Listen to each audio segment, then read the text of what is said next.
کشمیر کے ٹھنڈے تیز بہنے والے پانی میں آج کل ایک پرانی پہچان پھر سے زندہ ہوتی نظر آ رہی ہے، براؤن ٹراؤٹ۔ ندیوں اور جھیلوں میں اس مچھلی کی بڑھتی ہوئی موجودگی نے صرف اینگلرز کو ہی نہیں بلکہ پالیسی میکرز اور سائنٹسٹ کو بھی سوچنے پر مجبور کر دیا ہے۔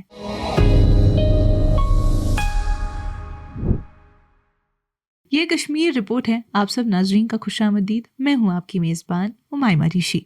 ناظرین، آج کل کشمیر کے پانی کے ذخیر جیسے ندیوں اور جھیلوں میں براؤن ٹراؤٹ زیادہ نظر آ رہی ہے، جس نے ایک چھوٹی سی بحث کو جنم دے دیا ہے۔ جموں اور کشمیر فشریز ڈپارٹمنٹ اسے نسل ختم ہونے کے بعد واپسی قرار دے رہی ہے، یہ کہتے ہوئے کہ یہ ان کی لگاتار محنت کا نتیجہ ہے۔ لیکن جو ایکسپرٹس عرصے سے اس پر ریسرچ کر رہے ہیں، ان کا ماننا ہے کہ یہ مچھلی کبھی ختم ہی نہیں ہوئی تھی، بس اب اس کی تعداد میں واضح اضافہ ہوا ہے۔ اسکوسٹ کشمیر کے ڈپارٹمنٹ آف فشریز کے ڈین فیروز احمد بٹ کے مطابق براؤن ٹراؤٹ ہمیشہ جہلم کی زیادہ تر ٹریبیوٹریز کے اپر ریچز میں موجود رہی، جیسے لدر، سندرن، برنگی، مدھومتی اور دودھ گنگا۔ ہاں، نیچے کے علاقوں میں پانی کی کمی کی وجہ سے یہ نظر نہیں آتی۔ اس کے علاوہ ڈاؤن اسٹریم پولیوشن اور انسانی سرگرمیوں نے بھی اس کی کمی میں کردار ادا کیا ہے، لیکن ڈپارٹمنٹ کی مداخلت اس کی تعداد بڑھنے اور لمبی مدت تک اس کی حفاظت میں مدد کرے گی۔ حال ہی کی میڈیا رپورٹس کے مطابق براؤن ٹراؤٹ 125 سال بعد کشمیر کے ٹھنڈے پانی کے سٹریمز میں دوبارہ واپس آئی ہیں۔ ان رپورٹس میں کہا گیا ہے کہ 1900 کے بعد پہلی بار اتنی بڑی کوشش کی گئی ہے کہ اس قسم کو دوبارہ زندہ کیا جائے اور ندیوں کے نازک ایکو سسٹم کو مضبوط بنایا جائے۔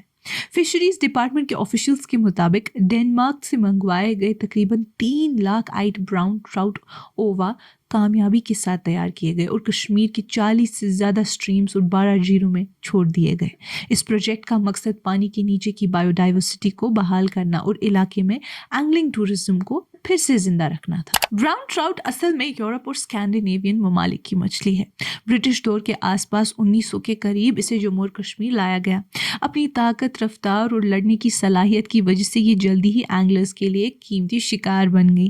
اس کے مقابلے میں رینبو ٹراؤٹ، جو اسی دور میں متعارف کرائی گئی تھی، آرٹیفیشل فیڈ اور کنٹرول فارمنگ سسٹمز کے ساتھ آسانی سے ایڈجسٹ ہو گئی۔ آج یہ کشمیر کی ٹراؤٹ فارمنگ انڈسٹری کی ریڑھ کی ہڈی بن چکی ہے۔ اسے سرکاری اور پرائیویٹ ہیچریز کے ساتھ ساتھ پردھان منتری متسیہ سمپدا یوجنا PMMSY جیسے سرکاری پروگرامز کا بھی سہارا حاصل ہے۔ ڈائریکٹر فشریز عبد المجید طاق کے مطابق براؤن ٹراؤٹ مچھلی اصل میں مہاراجاؤں کے دور میں تقریباً 100 سال پہلے یہاں لائی گئی تھی اور پھر بار بار ان بریڈنگ اور جینیٹک رینیول نہ ہونے کی وجہ سے جینیٹک فٹیگ پیدا ہو گئی۔ اس کا نتیجہ یہ نکلا کہ سروائیول ریٹ کم اور فوڈ کنورژن ریشیو FCR بہت خراب ہو گیا۔ کشمیر کی مشہور اینگلنگ پہچان کو برقرار رکھنے کے لیے اس اسٹاک کو دوبارہ تازہ کرنا ضروری تھا۔ جینیٹک فٹیگ کو ختم کرنے کے لیے انہوں نے بتایا کہ اس کا حل یورپ میں تھا، جہاں سے یہ قسم پہلی بار آئی تھی۔ پچھلے سال انہوں نے ڈنمارک سے براؤن ٹراؤٹ کی ایک جینیٹکلی بہتر قسم منگوائی۔ انہوں نے انہیں ایگ سٹیجز میں امپورٹ کیا اور کلگام کے ہیچری میں تیار کیا۔ جب ان کا وزن تقریباً 20 گرام ہو گیا تو وہ نیچرل پانی کے لیے تیار ہو گئی۔ نتائج بہت حوصلہ افزا رہے۔ انہوں نے تقریباً 3 لاکھ فنگرلنگز تیار کیے، جن کا سروائیول ریٹ 90% رہا۔ اب اگر ٹیکنیکل پریسیجن کی بات کریں تو ریوائیول پروجیکٹ کے تحت ڈنمارک سے منگوائے گئے براؤن ٹراؤٹ کے اووا کلگام کے چانسر ہیچری میں انکیوبیٹ کیے گئے۔ جنوری سے اکتوبر تک تقریباً 9 مہینے کا ریئرنگ سائیکل پورا کیا گیا۔ اس کے بعد اس اسٹاک کو اننت ناگ سے کوکر ناگ ہیچری شفٹ کیا گیا، جو ایشیا کے سب سے بڑے ٹراؤٹ ہیچریز میں سے ایک ہے۔ ان اووا کو سلیکٹیو بریڈنگ کے ذریعے F1 جنریشن فنگرلنگز میں تبدیل کیا گیا۔ سائنٹیفک اسسمنٹ کے بعد تقریباً 2.5 لاکھ فنگرلنگز، جن کا وزن 5 سے 15 گرام کے درمیان تھا، کو کولڈ واٹر سٹریمز میں چھوڑنے کی اجازت دی گئی۔ انہیں لدر، برنگی، کپران، اہربل، ہیر پورہ، لامور لارستان، داشی گام سٹریم، دودھ گنگا، سندھ، فیروز پورہ اور ماور جو کہ کپوارہ میں ہے جیسے علاقوں میں چھوڑا گیا۔ اس کے علاوہ اونچی پہاڑی الپائن جھیلوں کا بھی انتخاب کیا گیا، کیونکہ وہاں کا پانی بہت ٹھنڈا ہوتا ہے۔ اب ڈائٹری چیلنجز بھی تھے۔ براؤن ٹراؤٹ اپنی نیچرل لائف سائیکل اور بنا زیادہ انسانی مداخلت کے لیے زندہ رہنے کی صلاحیت کے لیے جانی جاتی ہے۔ یہ مچھلی سپوننگ سے پہلے اکثر مائگریٹ کرتی ہے اور مختلف فریش واٹر انوائرمنٹس میں سروائیو کر سکتی ہے۔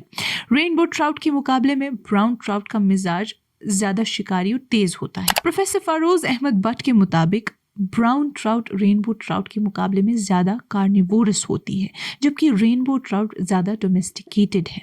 अपने नेचुरल माहौल में ब्राउन ट्राउट कीड़े मकोड़े, लार्वे और बीटल्स पर गुजारा करती है। यही शिकारी फितरत इसे एक बेहतरीन गेम फिश बनाती है।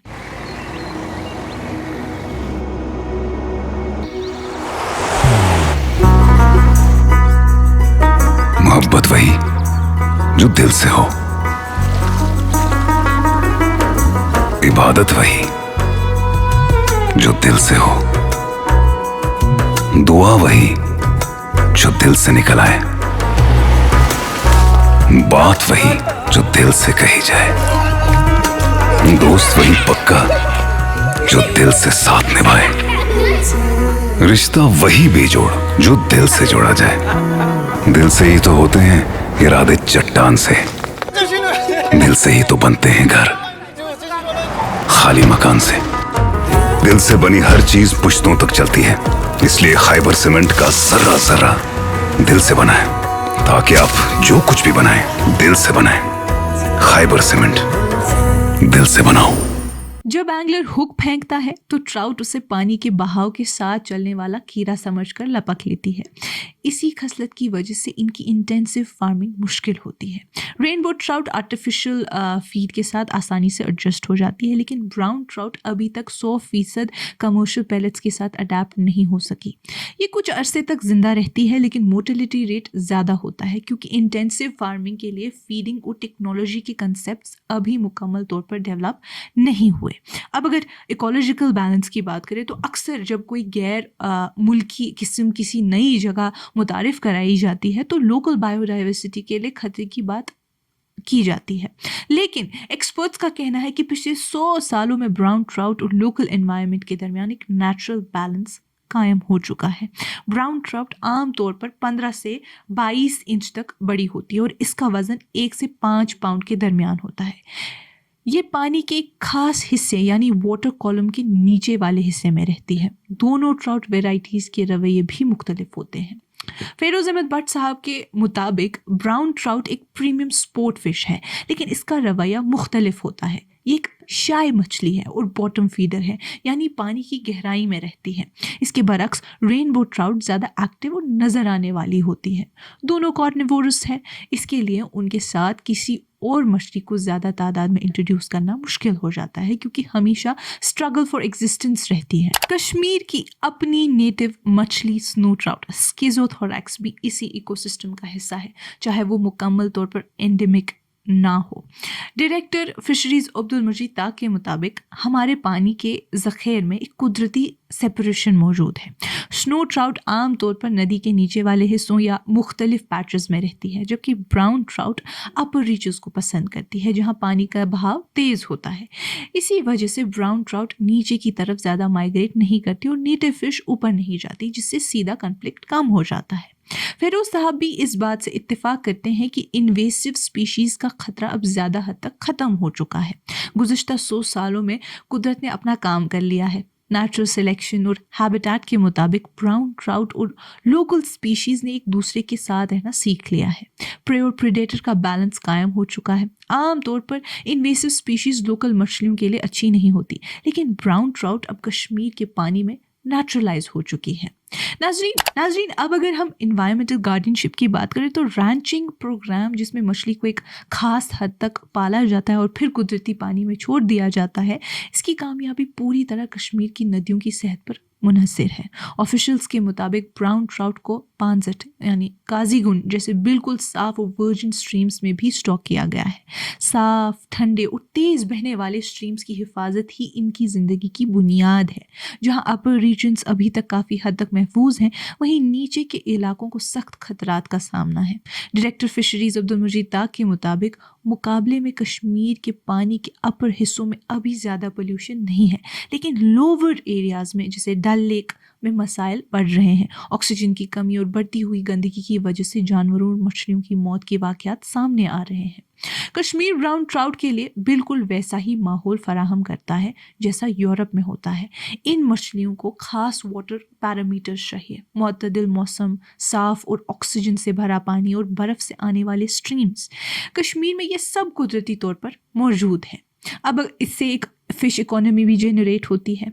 ब्राउन ट्राउट की रिवाइवल सिर्फ एक साइंटिफिक प्रोजेक्ट नहीं बल्कि एक इकोनॉमिक स्ट्रैटेजी भी है। फिशरीज डिपार्टमेंट इसमें मछुआरे और लोकल कम्युनिटीज़ को सरकारी स्कीम्स के जरिए शामिल कर रहा है और इस कंजर्वेशन को इकोसिस्टम के साथ जोड़ रहा है। जब लोग शामिल होते हैं तो कंजर्वेशन सस्टेनेबल बन जाती है। इससे एंगलर्स का कैच बढ़ेगा और सस्टेनेबल टूरिज्म को भी फ़रोग मिलेगा। इस मुस्तकबिल की बुनियाद जेनेटिकली इम्प्रूव्ड सीड्स पर भी रखी गई है। हम जो मुदाखलत कर रहे हैं वो ऐसी सीड्स पर मबनी है जो जेनेटिकली बेहतर और बीमारियों के खिलाफ ज़्यादा मजबूत है। अपर रीजन्स में मछली पहले से मौजूद है लेकिन उनकी तादाद कम है। ये क्वालिटी सीड्स उनकी पॉपुलेशन डेंसिटी बढ़ाने में बहुत मददगार साबित होंगी। खेल और शिकार के अलावा वाइल्ड रैंच ब्राउन ट्राउट की ग़िज़ाई अहमियत भी इसे एक प्रीमियम प्रोडक्ट बनाती है और ब्राउन ट्राउट की न्यूट्रिशनल क्वालिटी कई दूसरी मछलियों के मुकाबले में बेहतर भी होती है क्योंकि ये ज़्यादा कार्निवोरस होती है और कुदरती शिकार पर गुजारा करती है। इसलिए इसकी गोश्त का क्वालिटी लेवल ज़्यादा अच्छा होता है। इसका जायका भी मुख्तलिफ होता है और अक्सर हर्बिवोरस या ओमनिवोरस मछलियों से बेहतर समझा जाता है क्योंकि ये हाई प्रोटीन और नेचुरल डाइट पर पलती है। नाज़रीन, चाहे ब्राउन ट्राउट को एक्सटेंशन से वापसी कहा जाए या बस उसकी तादाद को मजबूत किया गया हो, असल हकीकत ये है कि ये मछली कश्मीर की तारीख में एक फुल सर्कल को ज़ाहिर करती है। ब्रिटिश दौर में इसकी आमद से लेकर आज डेनमार्क के ज़रिए जेनेटिक रिन्यूअल तक ब्राउन ट्राउट कश्मीर के ठंडे और तेज़ बहने वाले पानी की निशानी बनी हुई है। अब जब 2.5 लाख फिंगरलिंग्स लेदर, सिंध और ऊंची पहाड़ी झीलों में तैर रही हैं, एंगलर्स पैराडाइज एक नए दौर बायोडाइवर्सिटी और इकोनॉमिक ग्रोथ के लिए तैयार हो रहा है। इसी के साथ HADP के तहत हुकूमत अगले 5 सालों में प्राइवेट सेक्टर में तकरीबन 900 ट्राउट फार्मिंग यूनिट्स कायम करने का प्लान बना रही है। ऑफिशियल्स के मुताबिक नवंबर 2025 तक 561 यूनिट्स पहले ही कायम हो चुकी हैं। इनमें से 198 यूनिट्स ने प्रोडक्शन शुरू कर दी है और साल भर में तकरीबन 561 मेट्रिक टन्स मछली मार्केट में ऐड हो रही है। पॉलिसी लेवल पर एक सीनियर ऑफिसर ने इस मुतालिक हमसे कहा कि उनका टारगेट है कि सालाना 4000 मेट्रिक टन्स ट्राउट मार्केट में शामिल की जाएं। मार्च 2026 तक वो ये दावा कर सकते हैं कि वो 2950 मेट्रिक टन्स पहले ही ऐड कर चुके होंगे। उन्होंने हमें बताया कि फिशरीज सेक्टर को नेक्स्ट लेवल पर ले जाने के लिए पब्लिक और प्राइवेट दोनों इंफ्रास्ट्रक्चर में बड़ी मिकदार में रिसोर्सेज इन्वेस्ट किए गए हैं और इंशाल्लाह इसका आउटपुट भी बेटर होगा। नाज़रीन, ब्राउन ट्राउट को एक्सटेंशन से वापसी कहें या कुदरती तौर पर मजबूत होती हुई एक किस्म, एक बात तय है, ये मछली कश्मीर के पानी, माइशत और पहचान का हिस्सा बन चुकी है। डेनमार्क से आए जेनेटिकली बेहतर ओवा से लेकर लिदर, सिंध और ऊंची पहाड़ी झीलों तक ये कहानी सिर्फ कंजर्वेशन की नहीं बल्कि मुस्तकबिल की प्लानिंग की भी है। अगर पानी साफ रहा, स्ट्रीम्स महफूज रहें और पॉलिसी ज़मीन पर अमल में रही तो ब्राउन ट्राउट सिर्फ एक गेम फिश नहीं रहेगी बल्कि कश्मीर के एंगलर्स पैराडाइज को बायोडाइवर्सिटी और सस्टेनेबल ग्रोथ के नए दौर में दाखिल कर देगी। आज की इस कश्मीर रिपोर्ट में इतना ही। बाकी मज़ीद मालूमात के लिए बने रहिए कश्मीर लाइव के साथ।